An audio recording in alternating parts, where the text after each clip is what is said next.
नमस्कार दोस्तों, the dynamic education में आपका बहुत बहुत स्वागत है। आज का हमारा ये सेशन है। हमने ग्राफिकल मेथड पिछले सेशन में कंटिन्यू किया था, तो आज का हम ये सेशन में एक और ग्राफिकल मेथड डिस्कस करेंगे। ये उससे थोड़ा डिफरेंट है। हम देखेंगे कि जब हमारा दो लाइन जो है, दो कंस्टेंट है, वो जहाँ कट करता है वही हमेशा सॉल्यूशन होता है या उसके अलावा भी सॉल्यूशन हो सकता है, तो हम यहाँ पे देखेंगे। ओके, चलिए हम वीडियो को स्टार्ट करते हैं। मैं यहाँ पे बता दूँ कि ये मैं लैंग्वेज वाला जो क्वेश्चन है वो मैं लिखा नहीं हूँ, मैं इसको शॉर्ट में लिख दिया हूँ। तो मैं इसको समझाता हूँ क्या है। तो एक फॉर्म मैन्युफैक्चरर है, two product A and B बनाता है, ए और बी दो प्रोडक्ट बनाता है। Okay, and which have profit earn per unit, मतलब एक यूनिट ए को बेचता है तो वो 3 रुपया प्रॉफिट कमाता है, ठीक है। और जब बी को बेचता है तो वो 4 रुपया प्रॉफिट कमाना चाहता है। तो हमें पता चल गया कि ये मैक्सिमाइज वाला क्वेश्चन है, हमें इसे मैक्सिमाइज करना होगा। नेक्स्ट वो है कि each product is processed on 2 machines. जो ये दोनों प्रोडक्ट बनाने के लिए 2 मशीन है उसके पास, M1 M2, और प्रोडक्ट ए रिक्वायर्स 1 मिनट। इसको ऐसे ही पढ़ते हैं, प्रोडक्ट ए बनाने के लिए मशीन का कितना, मशीन जो फर्स्ट है M1 है वो 1 मिनट लेता है। दूसरा जो प्रोडक्ट 1 है, प्रोडक्ट ए जो है वो M2 मशीन कितना यूज करता है, 2 मिनट उस पर प्रोसेसिंग होता है। उसी तरह से बी प्रोडक्ट बनाने के लिए M1 मशीन का 1 मिनट यूज होता है, M2 मशीन का 1 मिनट यूज होता है, दोनों 1-1 मिनट यूज करता है। अब यहाँ पे क्या रिस्ट्रिक्शन डाला गया है? रिस्ट्रिक्शन ये है कि machine M1 is available for not more than 7 hours 30 minutes. मतलब M1 जो मशीन है वो 7 घंटे 30 मिनट से ज़्यादा उससे काम आप नहीं ले सकते हैं, ये रिस्ट्रिक्शन डाला हुआ है। वाइल जबकि मशीन M2 जो है वो अवेलेबल फॉर 10 आवर्स के लिए, 10 आवर्स के लिए अवेलेबल है, इससे ज़्यादा नहीं है। ये रिस्ट्रिक्शन हो गया। ओके, तो find the number of unit of product A and B to manufacture to get maximise profit. तो नंबर कितना वो यूनिट प्रोडक्ट ए और बी का बनाए ताकि उसका प्रॉफिट मैक्सिमाइज हो। चलिए हम इसको पहले तो फॉर्मुलेट कर लेते हैं। फॉर्मुलेट करने के लिए हम जानते हैं सिंपल, हम क्या मानेंगे यहाँ पे सिंपल है, यहाँ तो वेरिएबल सिंपल है कि x1 x2 हमें क्या मानना है, x1 and x2 be number of units of product A and B respectively. Okay, A and B का हमने ए का x1 यूनिट माना, बी का हमने x2 यूनिट मान लिया। अब हम इसके बाद क्या लिखेंगे, मैक्सिमाइज प्रॉफिट लिखेंगे, मतलब जेड लिखेंगे। ओके, तो ऑब्जेक्टिव फंक्शन लिख लेते हैं। ऑब्जेक्टिव फंक्शन क्या है, तो भाई x1 यूनिट प्रोड्यूस करता है ए का और एक पे कमाता है 3 रुपया, तो ये हो गया 3x, ठीक है, 3x1 अब प्लस इस पे 4x2, सिंपल। ये सब हम पढ़ चुके हैं पहले। अब कंस्टेंट लिख लेते हैं। तो कंस्टेंट क्या होगा पहले बताइए, टाइम का कंस्टेंट है यहाँ पे, किसके लिए है, M1 के लिए। तो M1 यूज होता है 1 मिनट, और कितना प्रोडक्ट बनता है ए का, x1, तो ये कितना हो जाएगा, ये हो जाएगा मशीन M1 जो है 1 मिनट इस पे 1 मिनट इस पे, और इसका बनता है x1 यूनिट, इसका बनता है x2 यूनिट, तो ये हो जाएगा x1 प्लस M1 के लिए हम लिख रहे हैं for machine M1, x1 plus x2 less than equal to what is this, इसमें कितना दे रखा है, हम इसको मिनट में चेंज कर लेते हैं। तो जब हम इसको मिनट में चेंज करेंगे तो 60 घंटे में कितना हो गया, 7 छक 42, और उसमें 30 और ऐड कर देते हैं तो 50, मतलब 450 मिनट हो जाएगा, ठीक है। ये इसका रिस्ट्रिक्शन हो गया। M2 मशीन के लिए क्या हो गया, ये 10 घंटे, तो 10 घंटा मतलब 600 मिनट्स, तो इसका 2 यूनिट यूज होता है, 2x1 plus x2 less than equal to 600। Okay, तो ये हमने कंस्टेंट लिख लिया। अब हमारा नॉन नेगेटिव कंस्टेंट क्या होगा कि x1 x2 जो है, x1 एंड x2 जो है वो कभी भी 0 नहीं हो सकता, ग्रेटर देन इक्वल टू 0 होगा, ये हमने लिख लिया। अब इसके बाद हम आते हैं सॉल्यूशन पे। सॉल्यूशन हमने करने पिछले क्लास में बताया है कि हम फर्स्ट क्वाड्रेंट में ही क्यों चूज करते हैं, ये सब हमने डिस्कस किया है, क्योंकि हमारा जो नॉन नेगेटिव कंस्टेंट है ये हमेशा क्या होता है, ग्रेटर देन 0। तो हमारा और बाकी जो 3 क्वाड्रेंट होते हैं वो हमारे जो नॉन नेगेटिव कंस्टेंट हैं उसको फॉलो नहीं करते हैं, इसलिए हम सिर्फ फर्स्ट क्वाड्रेंट को ही लेते हैं। तो हमने फर्स्ट क्वाड्रेंट लिया, चलिए हम फर्स्ट क्वाड्रेंट ले लेते हैं। ओके, हमने ये फर्स्ट क्वाड्रेंट लिया और इसमें हमने x2 इधर ले लिया, x1 इधर ले लिया, 2 वेरिएबल्स हैं, ठीक। ये हमारा O पॉइंट हो गया 0 0। अब हमें इसे क्या करना है, अब हम इसे सॉल्यूशन करना है। सॉल्यूशन करने के लिए हमने पिछले क्लास में बताया है कि सबसे पहले जो इनइक्वालिटीज़ है, ये दोनों जो इनइक्वालिटी आपको दे रखा है, ये इधर नहीं दिख रहा आपको, ये M1 और M2 जो मशीन के लिए x1 plus x2 less than equal to 450 और x2 x1 plus x2 equal to less than 600, इसको पहले इक्वेशंस में चेंज करके हम फिर क्या करते हैं, पहले उस पॉइंट्स को, दो पॉइंट को पता करते हैं और उससे हम लाइन खींचते हैं।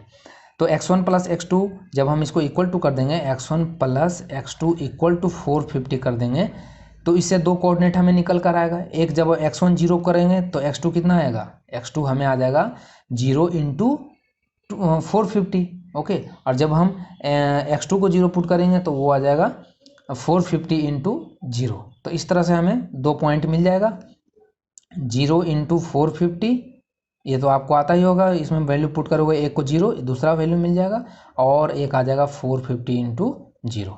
तो मैं यहाँ पे वैल्यू ले लेता हूँ, मैंने ले लिया यहाँ पे 200, ये ले लिया 200।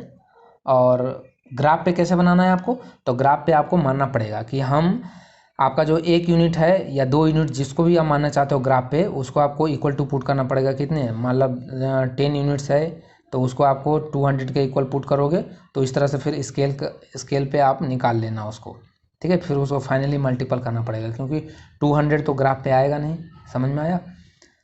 तो ये 200 हो गया, ये 400 हमने ले लिया, और ये हमने 600 ले लिया। सेम एज इट इज़ इधर भी ले लेते हैं, 200, 400 एंड 600।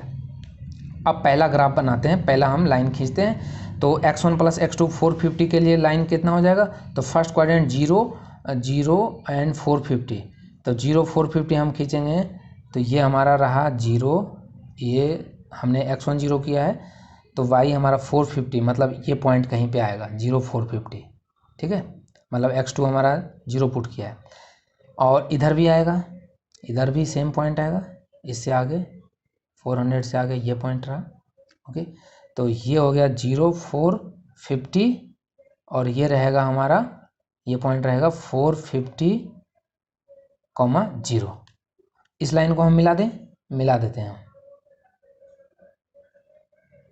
इस लाइन को हमने मिला दिया, तो ये एक हमें मिल गया। दूसरा लाइन यहीं से खींच लेंगे, ये इस जो कंस्टेंट है यहाँ से हम लिखेंगे 2x1 plus x2 equal to 600।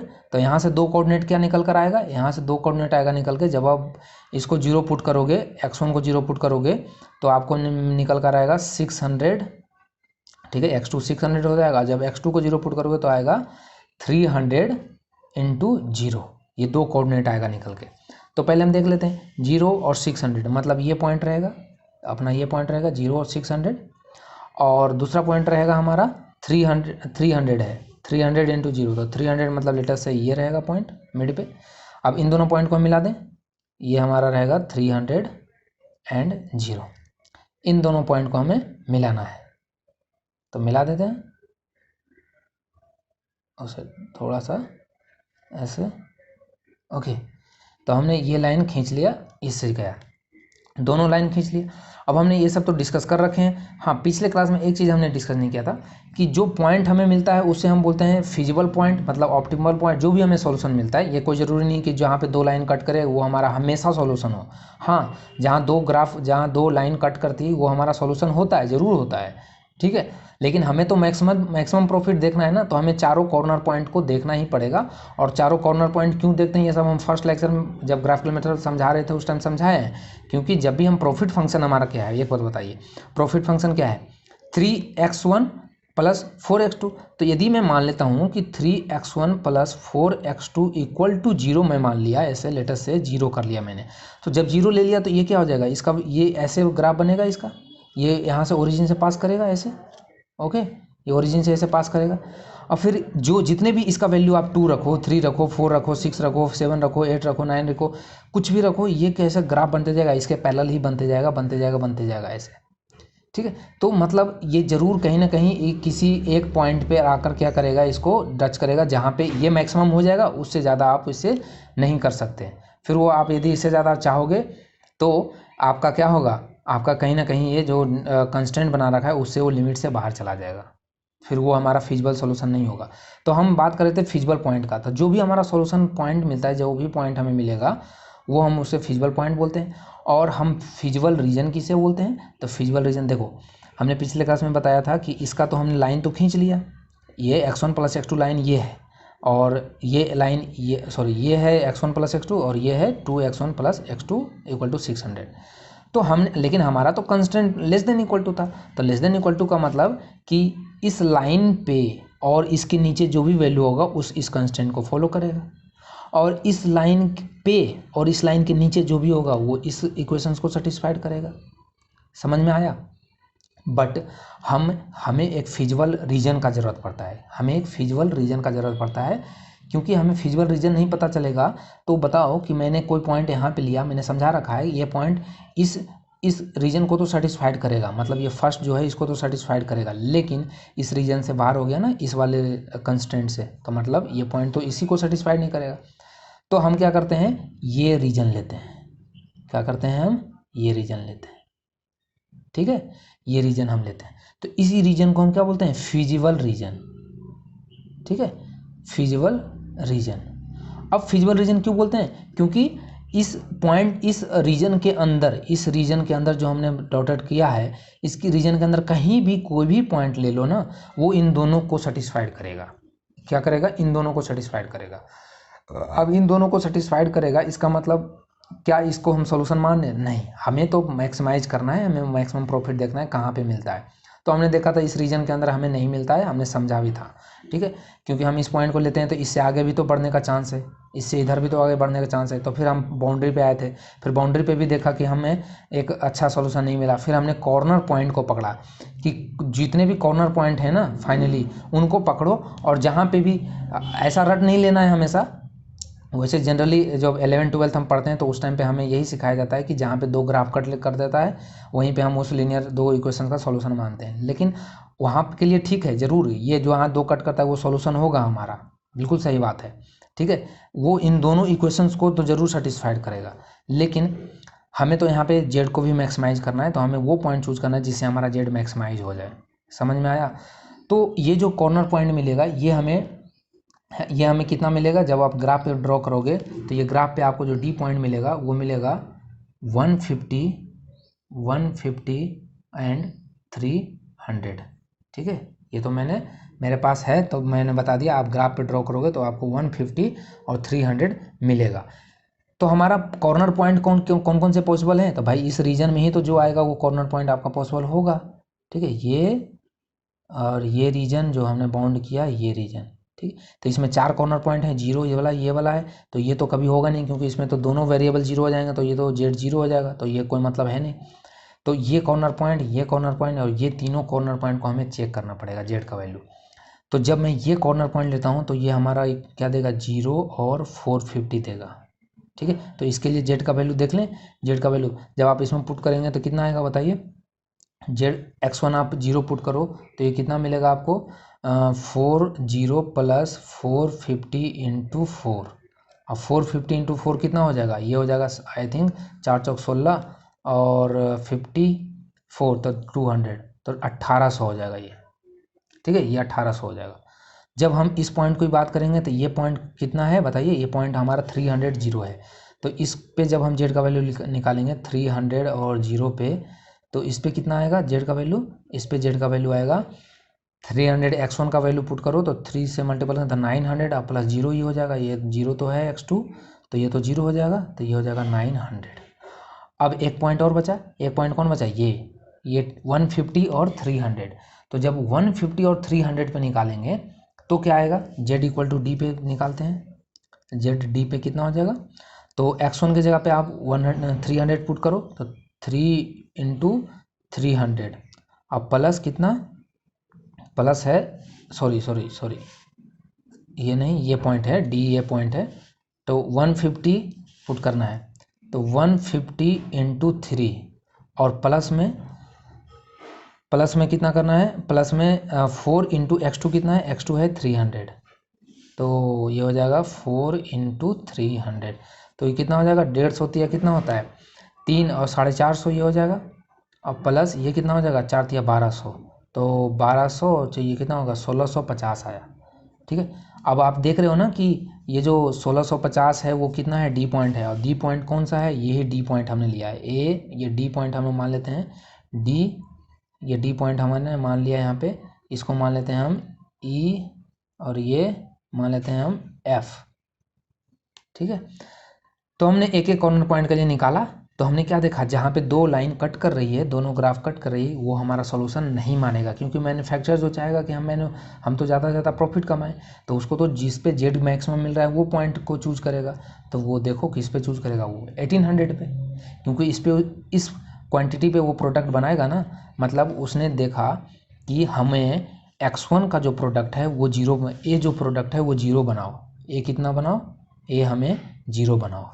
और उसने देखा कि बी को आप 450 यूनिट प्रोडक्ट प्रोड्यूस करो, तब इसका डिमांड ज़्यादा है, तो उसने ये पॉइंट को चूज करेगा। ये क्यों करेगा जब इस पर 1650 ही मिल रहा है? तो हमें एक चीज़ ध्यान रखना है कि लीनियर प्रोग्रामिंग जब हम इसका सॉल्यूशन निकालेंगे मैक्सिमाइज और मिनिमाइज वाला प्रॉफिट करके, ठीक है, जब यदि सिंपली दो इक्वेशन दे दे, और लीनियर प्रोग्रामिंग ये 12th लाइक हो गया कि सिंपली दो इक्वेशन है उसका सॉल्यूशन पूछे, तब ये हम डायरेक्ट मान लेंगे, समझ में आए। लेकिन हमें यहाँ पे मैक्सिमाइज भी रखना है। क्या अब इस पॉइंट में तो मैक्सिमाइज करने के कारण हमें फिर देखना पड़ेगा, जितने भी कॉर्नर पॉइंट हमें मिलेंगे उस पर सर्टन जेड का वैल्यू हमें चेक करके देखना पड़ेगा, वही हमारा सॉल्यूशन होगा। तो हमारा सॉल्यूशन क्या हो गया कि X1 आप 0 बनाओ और X2 कितना बनाओ, 450। इसी पे आपको सबसे ज़्यादा फायदा होने वाला है, समझ में आया। तो क्या इस ये जो हमने रीजन, ये जो पॉइंट चूज किया, उसमें हमारा ये सारा सेटिस्फाइड कर रहा है, मतलब ये जो कंस्टेंट है वो सेटिस्फाइड कर रहे हैं? बिल्कुल कर रहे हैं। देखो कैसे, आप यहाँ पे 0 पुट करो, ये जो दोनों पॉइंट लिए इसमें पुट करो, X1 0 पुट करो, ये पुट करो 450, तो बराबर हो जा रहा है ना। हमने लेस देन इक्वल टू ये तो किया है, तो दोनों बराबर हो गया, चलो ठीक है। इसमें आता है X1 0 पुट करो और इधर X2 450 पुट करो, तो 450 लेस है 600 से, तो ये भी सही है कंस्टेंट। और X1 X2 नॉन निगेटिव होना चाहिए, मतलब हमारा पॉजिटिव होना चाहिए, तो बिल्कुल पॉजिटिव है, पॉजिटिव होना चाहिए या इक्वल टू 0 होना चाहिए, तो ये भी सही है। मतलब हमारा जो कंस्टेंट है उसको भी फॉलो कर रहा है, और ये सॉल्यूशन हमें मैक्सिमम सॉल्यूशन भी दे रहा है, मैक्सिमम प्रॉफिट दे रहा है, तो हम इसके साथ जाएंगे, हम इसके साथ जाएंगे। सो हमने दो क्वेश्चन किए लेस देन वाले, अब हम एक और ग्रेटर देन वाले क्वेश्चन करेंगे कि इस रीजन के उस तरफ का कैसे सॉल्यूशन निकालेंगे हम। ओके, तो हम उसको नेक्स्ट क्लास में करेंगे। सो तब तक आप देखते रहिए dynamic education. Thank you for watching. And यदि मेरा पढ़ाया हुआ अच्छा लगता है तो आप वीडियो को लाइक करें, और चैनल पर नए हैं तो सब्सक्राइब कर लें, ताकि मेरा हर वीडियो का नोटिफिकेशन आपको सबसे पहले मिले। Thank you.